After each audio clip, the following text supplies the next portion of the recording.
Hello વિદ્યાર્થી મિત્રો, તમારું અમારી એમજે ક્લાસીસ ચેનલમાં ફરીથી હાર્દિક સ્વાગત છે. આજે આપણે ધોરણ 9 ના ડાયરેક્ટ ઇનડાયરેક્ટ સ્પીચનો આગળનો પાર્ટ જોશું. ઓકે, એના માટે મેં તમારી સામે એક રિપોર્ટ લખેલો છે. તો એ રિપોર્ટ આપણે મતલબ ડાયલોગ છે, તો આ ડાયલોગને આપણે કઈ રીતે ઇનડાયરેક્ટ સ્પીચમાં કન્વર્ટ કરશું. ઓકે, તો ચલો જોઈએ. રિપોર્ટર સેઝ, રિપોર્ટર અને સાનિયા બે વ્યક્તિ વાત કરે છે. રિપોર્ટર એટલે તમને બધાને ખબર જ હશે, ન્યૂઝ વાળા. ઓકે, જ્યારે ન્યૂઝ ઉતારતા હોય કે કોઈ પણ સમાચાર બતાવવાના હોય તો એના માટે આપણે રિપોર્ટરનો ઉપયોગ કરીએ. ઓકે, તો રિપોર્ટર કહે છે કે how do you feel after getting so much success.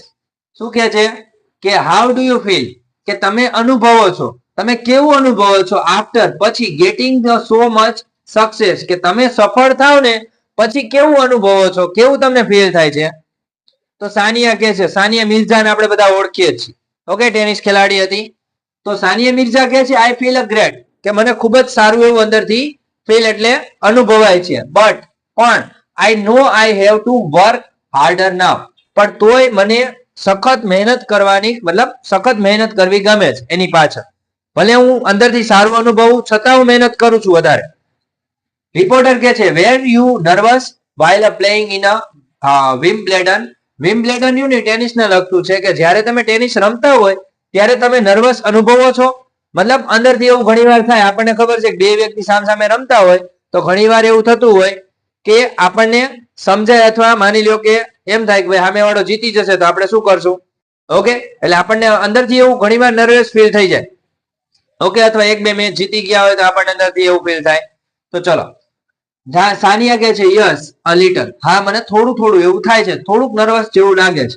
Reporter says do you believe in a God, શું તમે ભગવાનમાં માનો છો. તો સાનિયા કહે છે યસ આઈ ડુ, હા હું માનું છું. હવે આપણે એનું ડાયરેક્ટ ઇનડાયરેક્ટમાં ફેરવીએ તો સૌથી પહેલું વાક્ય તમને આપેલું છે, તમે જોઈ શકો.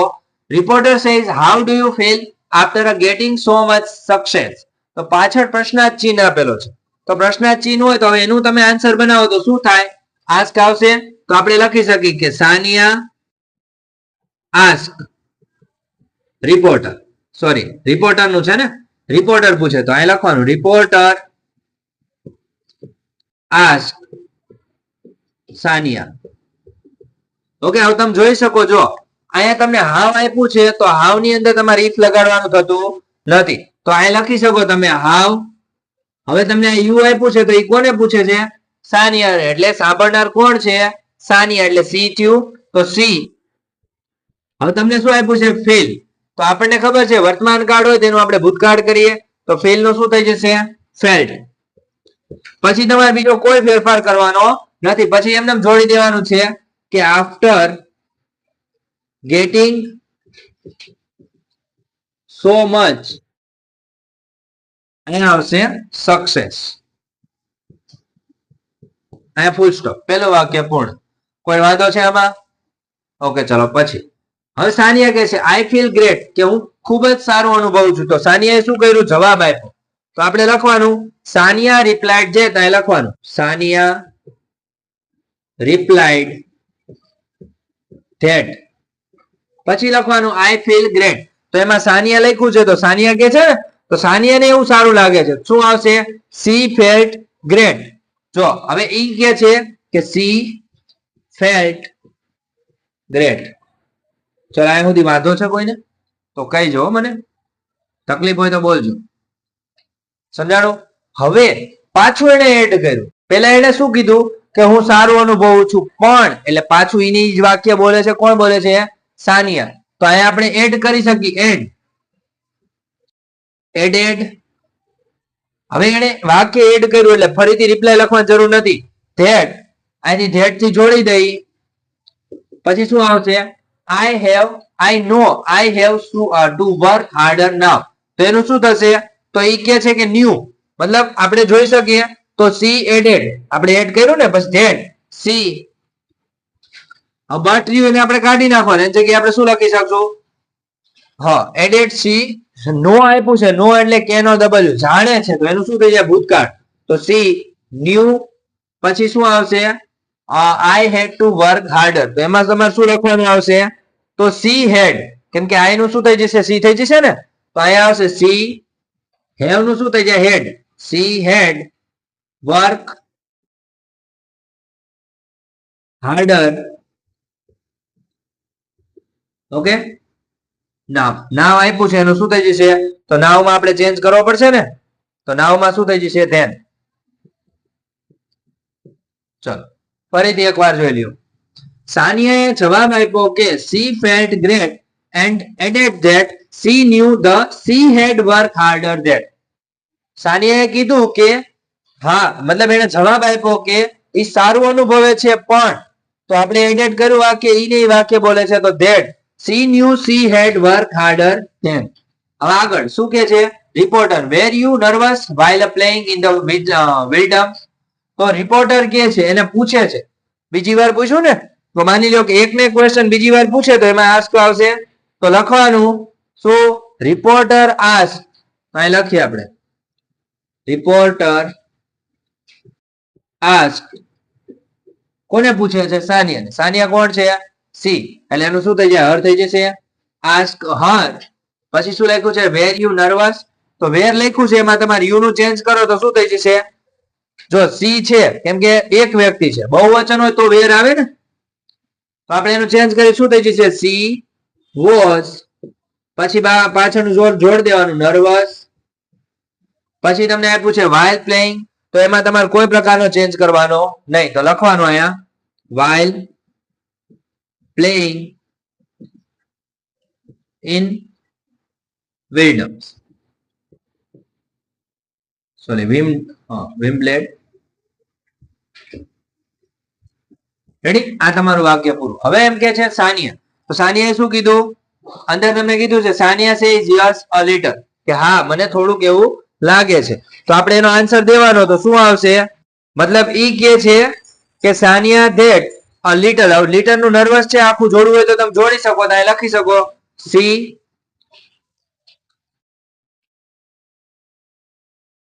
એટલે કે સાનિયા સેડ ધેટ. હવે યસ અ લિટલ એટલે કે થોડુંક, તો અહીંયા શું આવશે? યસ અ લિટલ લખ્યું ને, તમે લખી શકો she was a little nervous. એમાં આખું લખી શકો, વાક્ય લખવું હોય તો she was a little nervous. Okay, એના પછી હવે એમ કીધું, રિપોર્ટર કે છે do you believe in God, મતલબ ગોડ, શું તમે ભગવાનમાં માનો છો? તો સાનિયાને પૂછે છે, તો ધ રિપોર્ટર કોને પૂછે છે? સાનિયાને. અને પ્રશ્નાર્થ વાક્ય થયું ને પાછળ, જો ક્વેશ્ચન માર્ક આવ્યો, તો આપણે બતાવવાનું રિપોર્ટર આસ્ક. કોને પૂછે છે? સાનિયાને. તો રિપોર્ટર આસ્ક હર. પછી આપણે એને જોઈન્ટ કરી શકીએ. હવે તમને કાંઈ આપ્યું નથી એટલે ઇફ થી જોઈન્ટ કરવું પડશે. ઇફ યુ નું શું થઈ જશે? તો યુ માં આવશે સી. પછી ડુ કાઢી નાખવાનું, બિલીવ ઇન ગોડ. પછી વાક્યમાં કોઈ ફેરફાર કરવાનો નહીં. હવે સાનિયાએ પાછો જવાબ આપ્યો, યસ આઈ ડુ, હા હું માનું છું. તો અહીં લખવાનું સાનિયા રિપ્લાઇડ ધેટ. શું આવશે? Yes I do. તો શું આવશે? એને આમાં આન્સર દીધો ને, તો લખવાનું આખે આખું વાક્ય લખી ગયો, સી બિલીવ ઇન ગોડ. સમજાણું? આ રીતે તમારે આખે આખું વાક્ય બનાવવું પડશે. ખબર પડી? ઉપરથી ગયું? ફરીથી એકવાર સમજાવી દઉં, નો સમજાણું હોય તો બધાને ધ્યાન રાખશો. ઓકે, એક પણ બીજું આડાવડું ધ્યાન રાખશો નહીં. રેડી?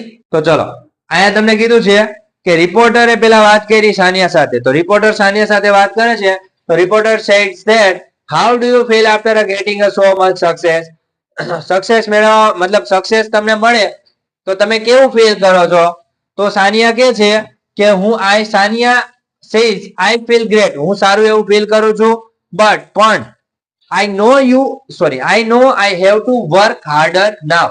પણ હું મારું કાર્ય, મતલબ સખત મહેનતથી જ કરું. હું ભલે સક્સેસ થઈ જાઉં તોય મારું કાર્ય હું સખત મહેનતથી જ કરું છું.